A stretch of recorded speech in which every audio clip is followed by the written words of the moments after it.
Okay, here's a question today. What can we learn about our own lives from studying wild women poets? What can we learn about our wins, our defeats, our joys, our griefs? You know, over the years, one of the most popular lectures, and actually a series of lectures in a course I taught, was called Wild Women Poets. And I want to dust that theme off and return to it for a series that will be part of this podcast. And in order to introduce this theme and these wild women poets, I don't think we need a lot of preamble, so we'll get quickly into their own words. But just a few sentences here of introduction. I think the wild women poets are defined, in my mind, by not being afraid to delve into their own inner complexities, their own vulnerabilities, their own strengths and power as well, of course, and also the paradoxes at the very root of their lives.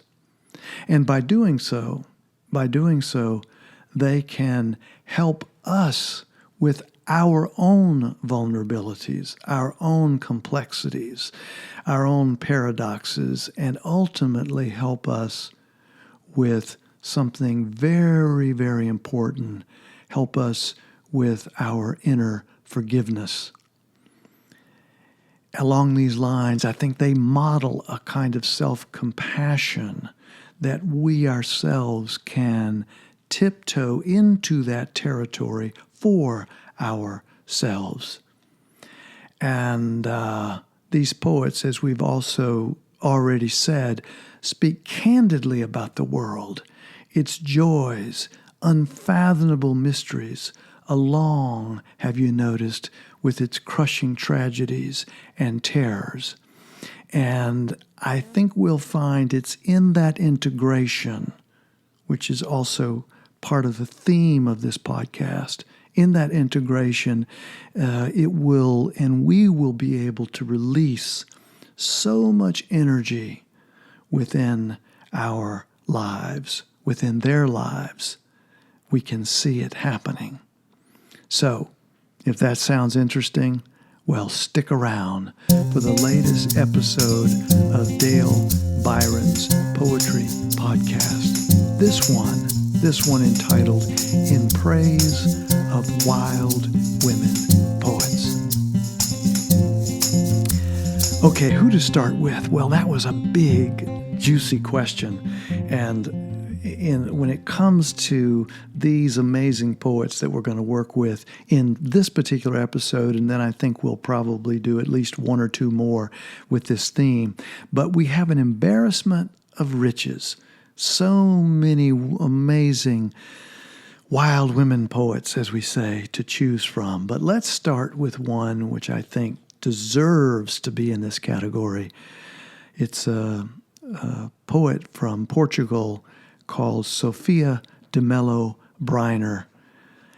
And the poem chosen is called I'm Listening.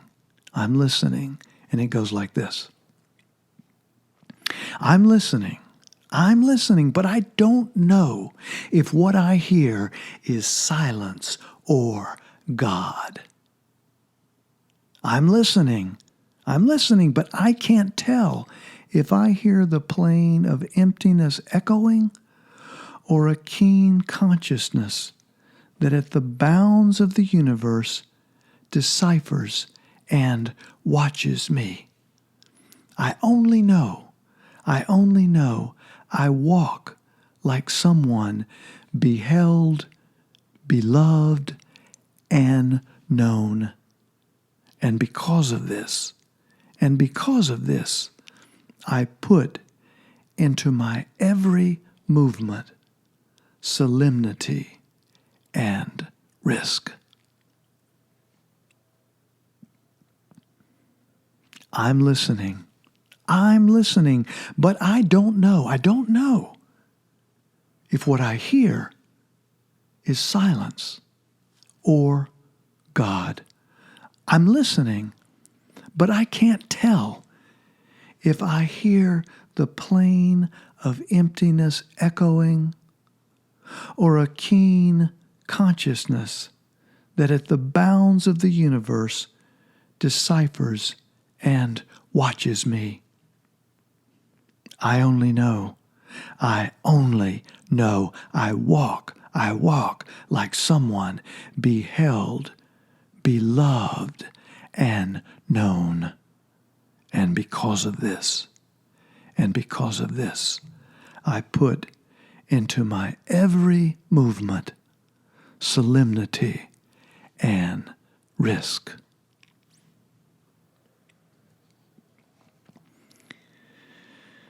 I've known that poem for many years, and when I first heard it, it made me think of a quote that I believe David White, the poet David White, made once. He said, "I gave up science for poetry. I gave up science for poetry because poetry was so much more precise." I've always loved that. And what we see in this poem is something that I think we often see in science, at least in modern science, in cutting-edge science. It's where we may not be able to observe a phenomenon directly, but because we can observe the footprint, if you will, of that phenomenon, we can then reverse back into it or reverse engineer and make some very precise observations and statements about the phenomenon, again, that we might not be able to observe directly with our senses, but that because of the footprint that phenomenon leaves, we can make some conclusions about it. And what I'm talking about is the part of the poem where, well, really it's the whole poem, because she says, I'm listening. You get this sense of a deep, deep listening. And she's saying, but I don't know. I don't know if what I'm hearing is silence or God. She says, I'm listening, but I can't tell if I hear the plane of emptiness echoing across the universe, or might it be a keen consciousness, the speaker in the poem says, that at the bounds of the universe is deciphering and watching me. Now, so she is being very courageous, very observant, listening to what she is hearing. And what she's hearing is she can't quite make out these things. But then she says an amazing thing. She says, but I only know, she says, that I walk like someone beheld, beloved, and known. Now think about that for a minute.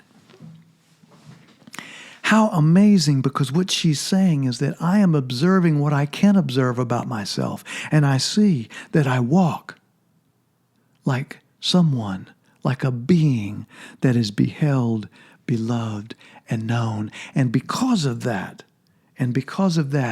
she is shifting and changing, and with great courage, she is operating in a certain way in the world. As she says, I put into my every movement. Because of this, I put into my every movement solemnity and risk. Now, isn't that a juicy, amazing way? It's exactly why she's the first wild wild woman poet that I wanted to include because that's such an amazing observation and an amazing statement that she is making there. And isn't that what we want to do? Is we want to, which each step, we want to take it with solemnity and risk. In other words, we want to be serious and sincere, and at the same time, we want to stretch our own boundaries. Someone said about Briner, they said, some poets make poems the way a builder builds a home, verse by verse, brick by brick. For Briner, the whole poem was home, and poetry just a matter of seeing and of being. She said the act of poetry and the act of living were to her inseparable. She defined poetry as an art of being that does not require my time and labor. It does not ask me to have theories. Instead, it demands the entireness of my being, a consciousness running deeper than my intellect. Just a couple of facts about her life. She was born in 1919, died in 2004 at the age of 84. She was born in Portugal, in Porto, and then moved to Lisbon to study at the university where she lived and wrote her amazing poetry for the rest of her life.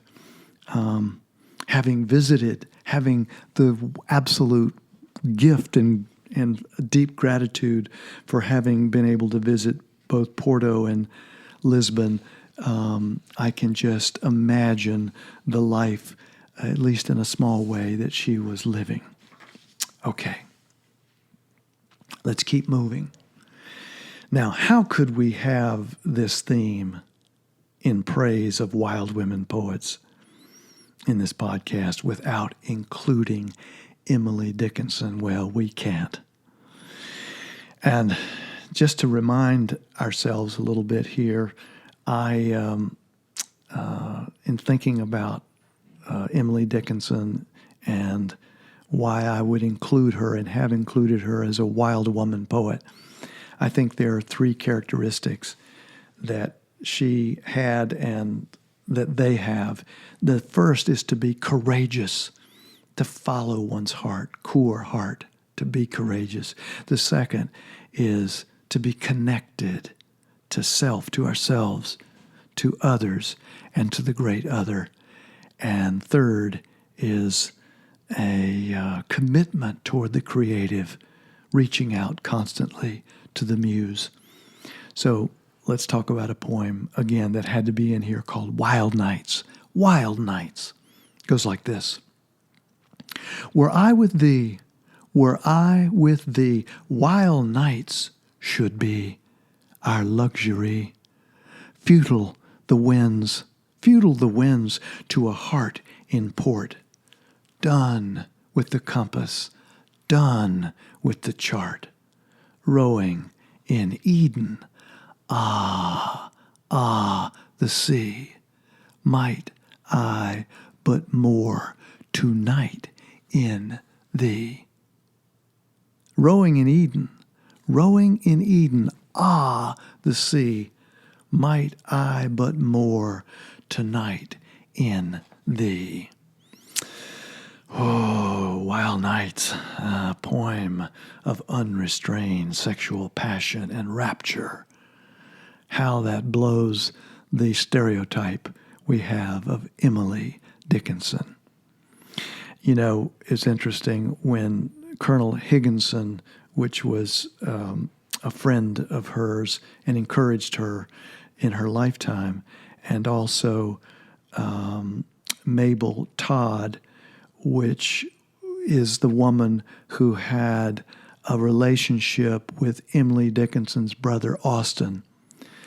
The two of them, that relationship was going on while Austin was married to someone else, by the way. So they were, actually, I think this is Colonel Higginson who was talking to Lavinia, Emily Dickinson's sister. But anyway, the quote goes like this: "One poem only I dread a little to print."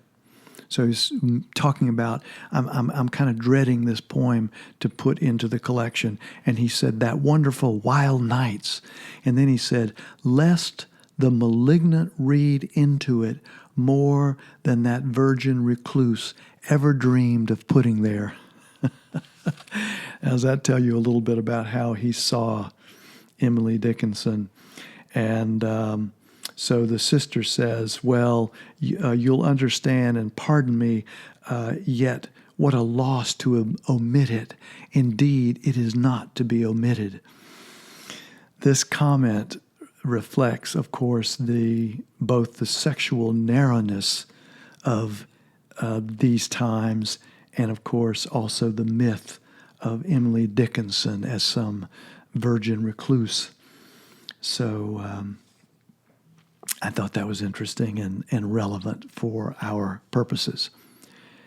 Another poem that we have to include is called "Tell All the Truth, but Tell It Slant." And this is, to me, such perfect, amazing Emily Dickinson in this poem.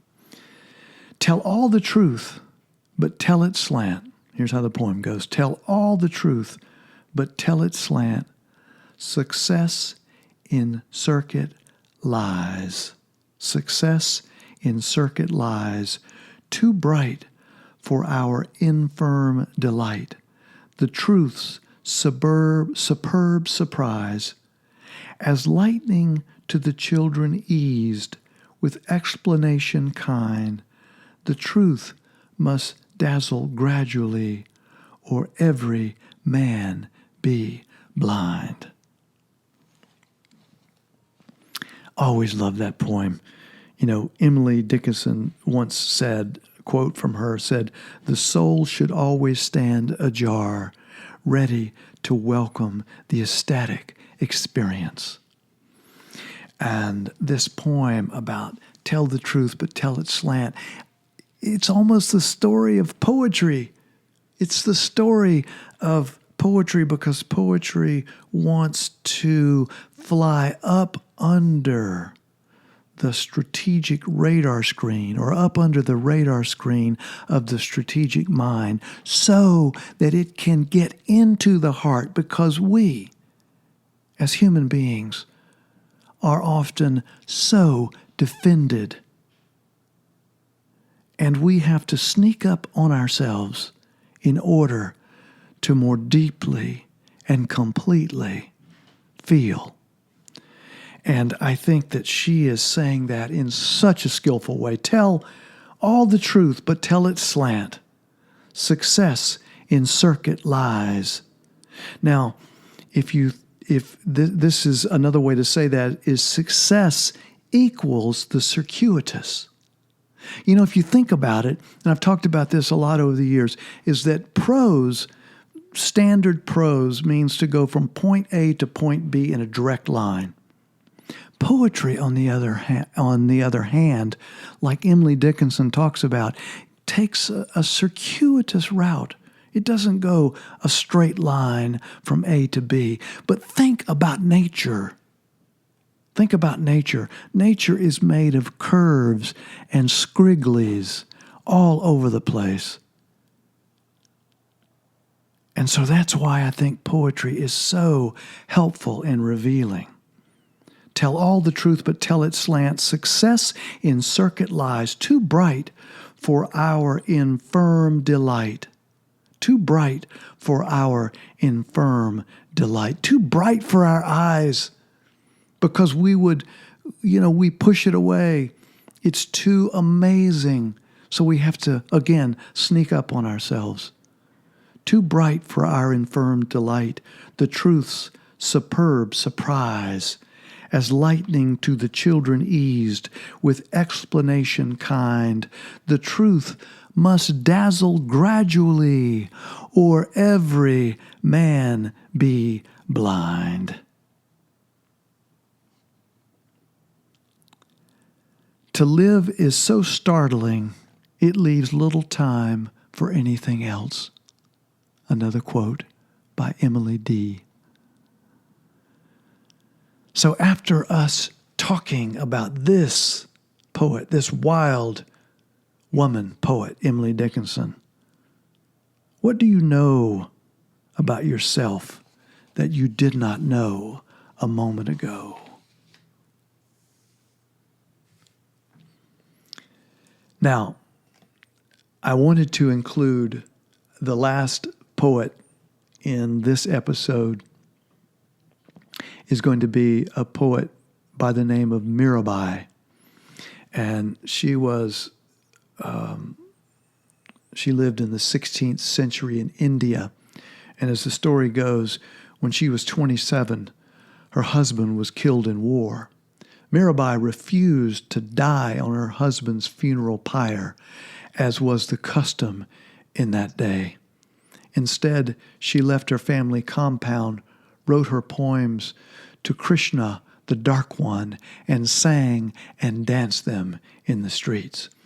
Now, this particular translation of this poem was done by the amazing Robert Bly.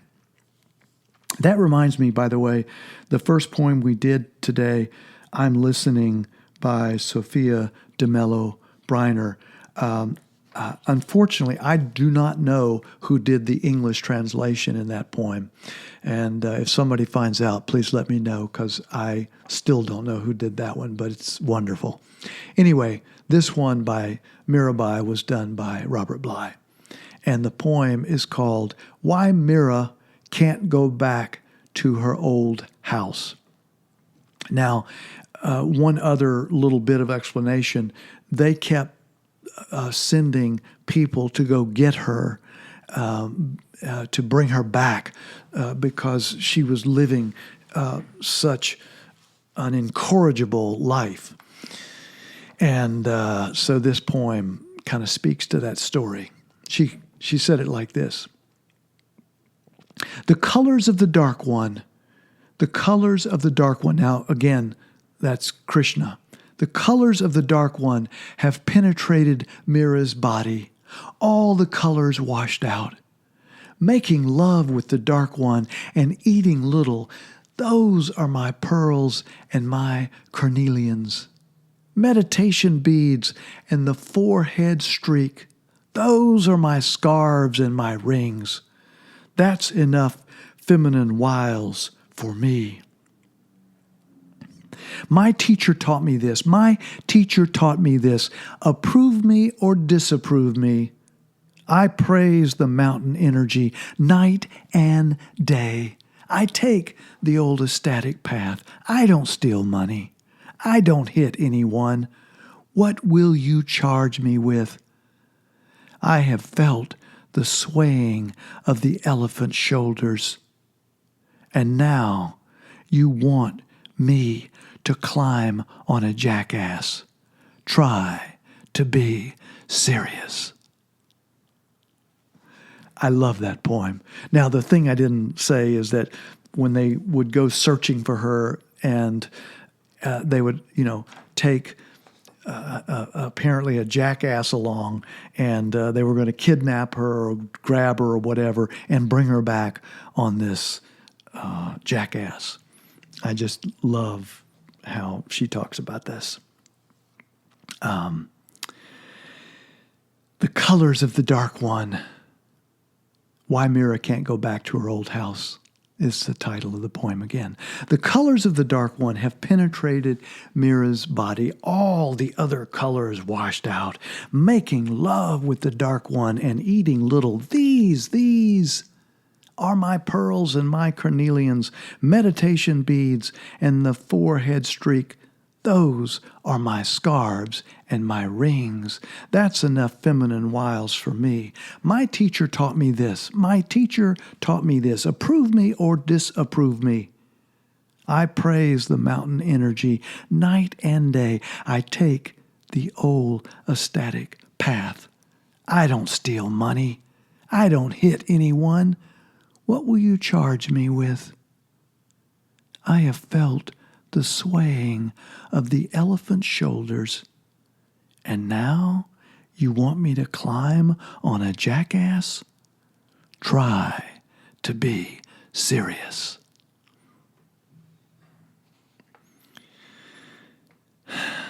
One definition of a wild woman is a female human being who does not conform to the usual norms,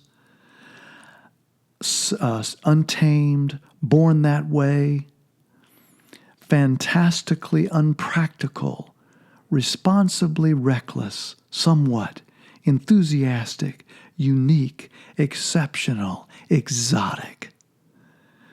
Well, that's a pretty good definition for the poets that we're working with, the women poets that we're working with. I love this is a quote that I found from Clarissa Piccola Estes, and she said, "If you have never been called a defiant, incorrigible, impossible woman, have faith, have faith. There is yet time." That comes from Women Who Run with the Wolves, which was a very successful, popular novel or book that she wrote. So as we close today in our first of several episodes about wild women poets, and we'll have different ones, of course, each time, but might we start our own insight and courage building list of wild women poets? If you have any ideas, send them to me. What can we take away from these and other such poets? What strengths can we claim? What vulnerabilities can we own?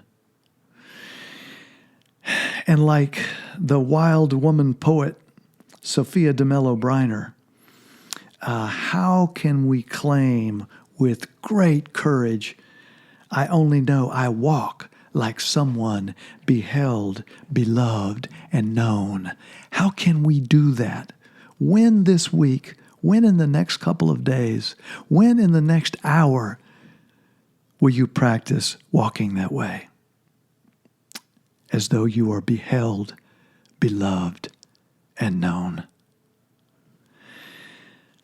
Lastly, I just want to tease a little bit for a poet who will very likely be in the next episode or the second episode with this theme, and it's the Russian poet Anna Akmatova. And she said this: "You will hear thunder and remember me. You will hear thunder and remember me, and think she wanted storms. The rim of the sky will be the color of hard crimson, and your heart, as it was then, will be on fire." Okay, so there's the official tease for the next podcast, which will be coming in about 10 days or so, or a little more.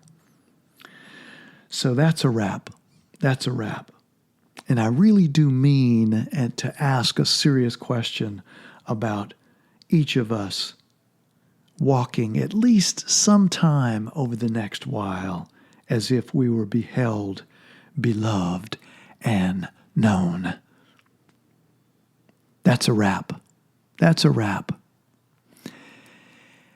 So, as always, if you like the podcast, send it to some friends. Sign up if you haven't already. Make a comment. Rate it on the place that you're listening to it on. And most importantly, until next podcast, take good care of yourself.